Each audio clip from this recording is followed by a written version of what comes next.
தமிழனா இருக்கலாம், ஏன் சிம்பு கூட வல்லவனா இருக்கலாம். உங்களை மாதிரி யாராச்சும் நல்லவனா இருக்க முடியுமா?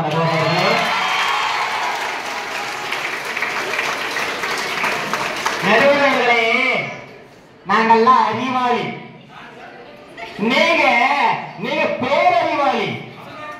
அவங்க எல்லாம் வந்து பாத்தீங்கன்னா என்ன சொல்லலாம்னு பாத்தீங்கன்னா போராளி. இவங்க எல்லாம் வந்து பாத்தீங்கன்னா கோமாளி. நடுவர் அவர்களே, கேட்கிறவன் கேனையா இருந்தா சங்கீதா கொண்டையில சன் டிவி தெரியும் சொல்லுவாங்க.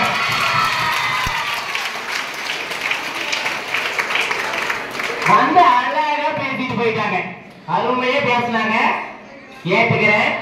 ஏன்னா அனைவரையும் உருவாக்குவது குடும்பம் தான், இதுல எந்த மாற்றமும் இல்லை. அதுல பாட்டின்னு ஒரு இருக்காங்க, அவருடைய விளைவுகள் உங்களுக்கு தெரியுமா? அனுபவப்பட்டிருக்கீங்க. எனக்கு பாட்டி இருந்தாங்க அவர்களே. அவங்க என்ன பண்ணாங்க தெரியுங்களா? எங்க வீட்டுல 7 பேரு, நான் 6வது பையன்.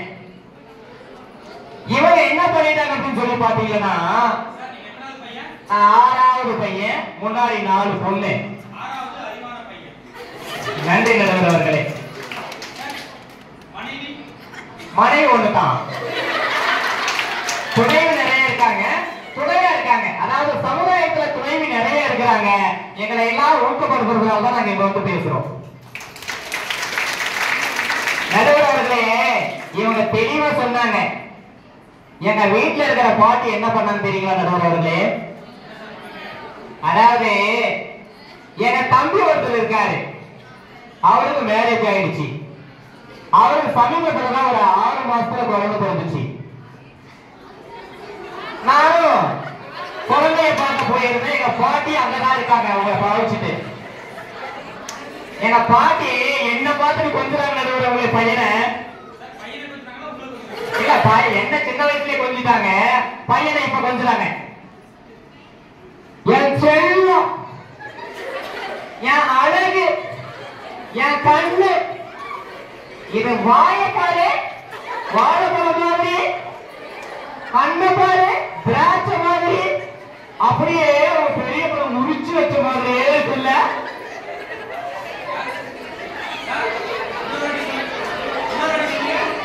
அப்படியே ஒரு பெரிய பழம் முறிச்சு வச்ச மாதிரியே இருக்குல்ல.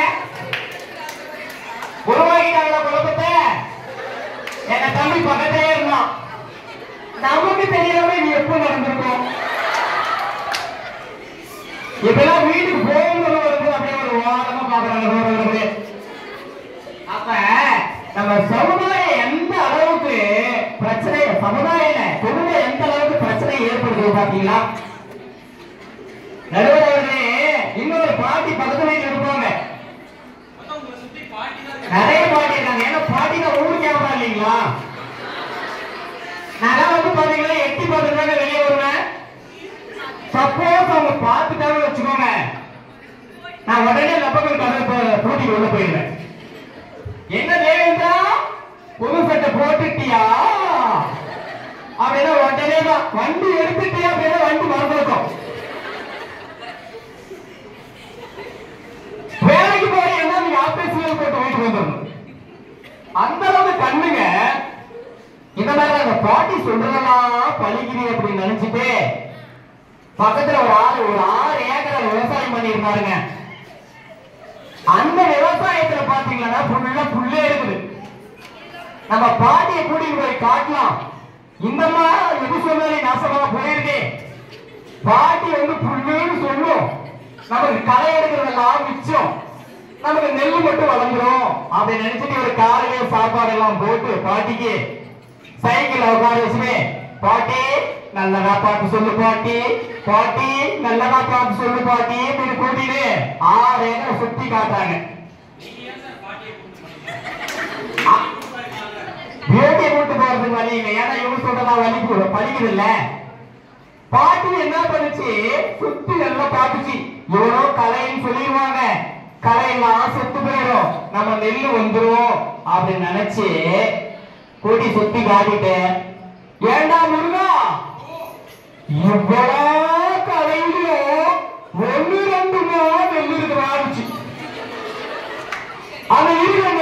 இல்லாம போச்சு.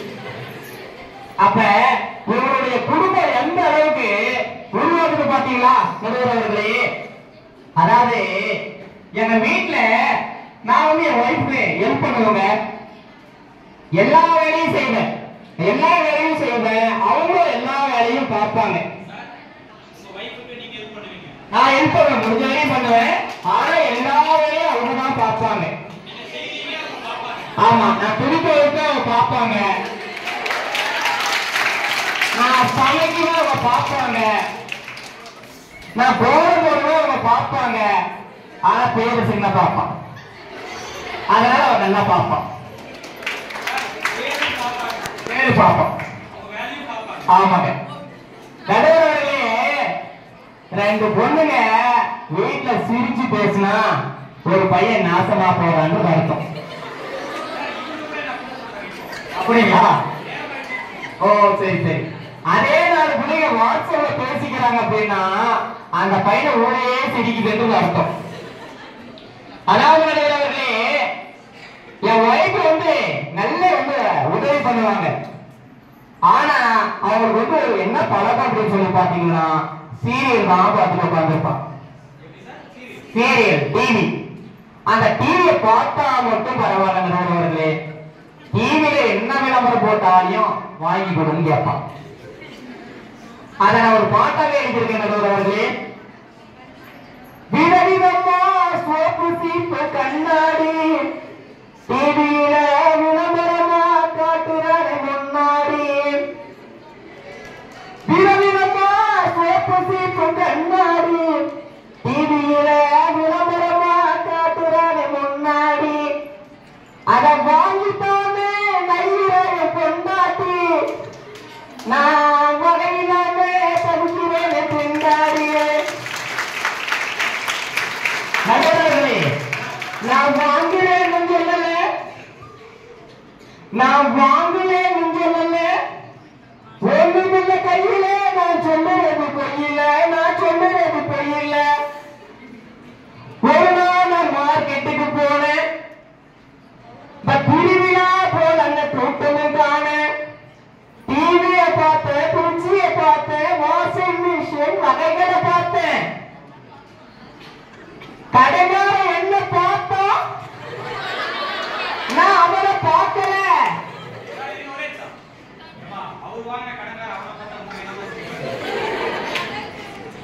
கடைக்கார என்ன பார்த்தா நான் அவனை பார்க்கல. என்ன அவன் கண்டு கிட்ட கழுத்துல துண்ட போட்டு கிட்டா வாங்கனே வாழ்க்கைய தம்பாரனே, வாழ்க்கைய தம்பாரனே. அப்ப இந்த குடும்பமானது எவ்வளவு சீரழிவை நோக்கி அந்த பெண்கள் வந்து உபயோகப்படுத்திக் கொண்டிருக்கிறார் பொருளாதாரர்களே.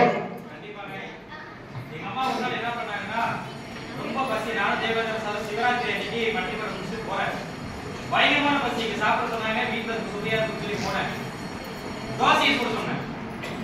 எங்க அம்மா என்ன பண்ணாங்க, சீரியல் பார்த்துட்டு தோசையை சுட்டாங்க. ஒரு பக்கம் சுட்டாங்க, இன்னொரு பக்கம் அப்படியே கொண்டு வந்துட்டாங்க. அதாவது நடுவர்களே, கோலை எதுக்கு போடுறாங்க நடுவர்கள்? பெண்கள் புள்ளி வச்சு கோலை எதுக்கு போடுறாங்க?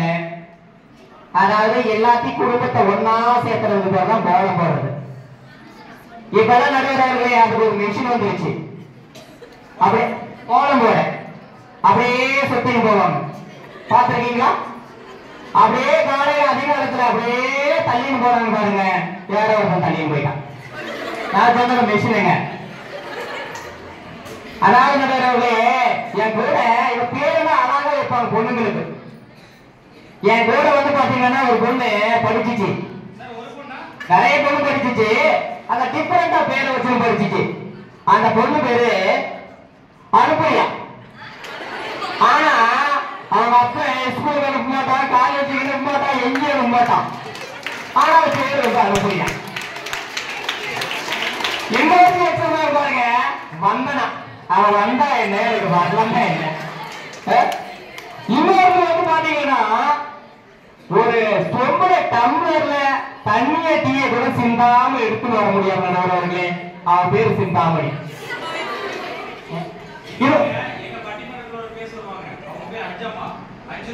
கூட வாங்கி தர மாட்டாங்க. இன்னொரு பொண்ணு பேர் பாத்தீங்கன்னா அமராவதி. ஆனா சோபா செட்டு எல்லாமே இருக்கும். ஆனா அவங்க வந்து உட்காரவே மாட்டாங்க. அவங்க பேரு அமராவதி. இந்த மாதிரி பசங்களே கூட படிக்கலையா? நடுவர்களே, அதாவது நம்ம இன்னைக்கு தலைப்பே வந்து பாத்தீங்கன்னா பெண்கள். பெண்கள் வந்து சமுதாயம் ஊக்குவிக்கலாம் இல்ல குடும்பம் ஊக்குவிக்கலாம் அப்படின்னு தான் நடுவர்களே. அதாவது நடுவர்களே, இவங்க என்ன சொன்னாங்க அப்படின்னு பாத்தீங்கன்னா, பெண்ணால் பிறப்பதற்கே மாற்றம் செய்திட வேண்டும் அப்படின்னு சொன்னாங்க. ஆனா அந்த காலத்துல என்ன பாத்தீங்கன்னா, நம்ம இப்பயும் ஆணா பிறந்தால் அருமை, பெண்ணா பிறந்தால் எருமை அப்படின்னு தான் நிறைய உலகை பார்த்துட்டு இருந்தாங்க. யாருங்க? பெண்கள். பெண்கள் பிறந்தால ஒரு பிள்ளைக்கு மேல 2 பிள்ளை பிறந்துட்டா அவங்க அப்ப கொஞ்சம் நம்ம பார்க்க முடியுங்களா? அதாவது இதுல வந்து பாத்தீங்கன்னா நமக்கு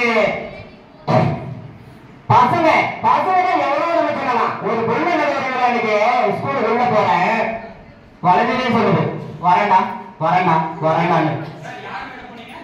இல்ல, நான் வந்து ஸ்கூல்ல போயிட்டு இருக்கேன், அந்த பொண்ணு சொல்றது திரும்பி பார்த்து வரேண்டான்னு. நான் யாருமா சொல்றேங்க? இல்ல சார் வரேண்டா சொன்னேன் யாரு அப்படின்னு சொல்லுது.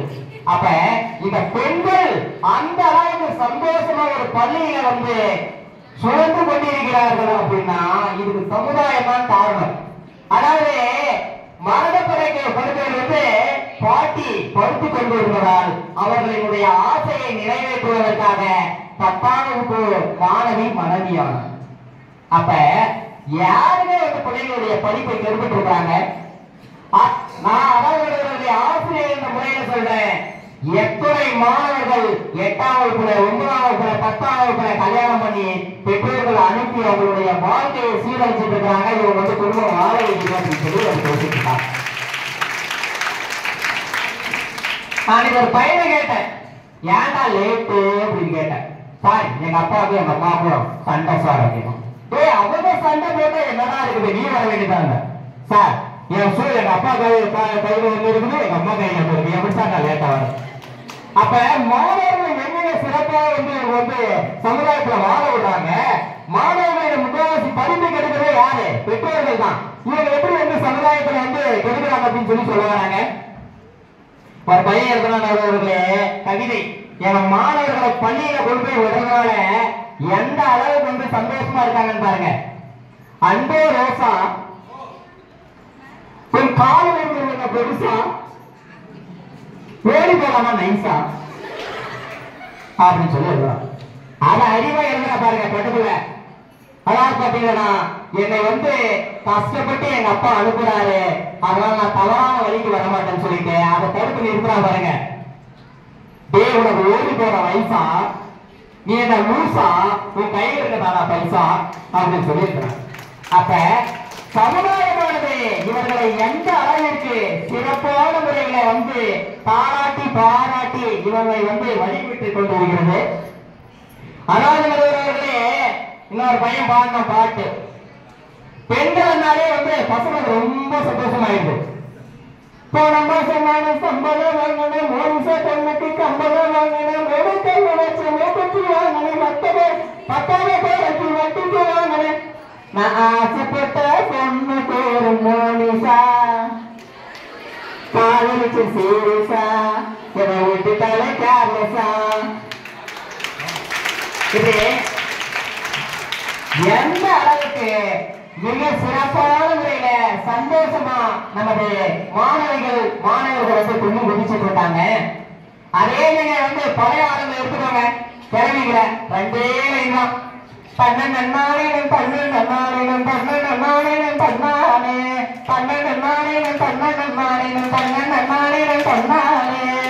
ஆன வரத பாருங்கடி, அசஞ்சி வரத பாருங்கடி, சரியா? ஆன வரத பாருங்கடி, அசஞ்சி வரத பாருங்கடி, திரும்ப கேட்டு அந்த பாட்டே ஒரு நைட்டெல்லாம் இருப்பாங்க. இதுல இருந்து எங்கெங்க அறிவு ஒரு வீட்டுல இருந்து. அதே ஸ்கூல்ல ஒரு பையனை பாட சொன்னேன், அவருக்கு பாடுறதுக்கு ரொம்ப ஆசை நடுவர்களே. பையனுக்கு சின்ன பையன் தான், பாடுறதுக்கு பாட்டு பாட ஆசை அவனுக்கு. அவன் வந்து பாத்தீங்கன்னா பாட்டு பாலும் பழமும் ஆரம்பிச்சான். ஏன்னா குட்டி பையனா இருக்கு பாடி முடிச்சிடறாங்க. அவனுக்கு அதுக்கு பேர மறந்துருச்சு. விட மாட்டான், வைக்க விட மாட்டான். பாலும் பழமும் அப்படியே லைனை திருட்டான். பழமும் பாலும் பாலும் பழமும் பழமும் பாலும் திருப்பி அடிக்கிறான்.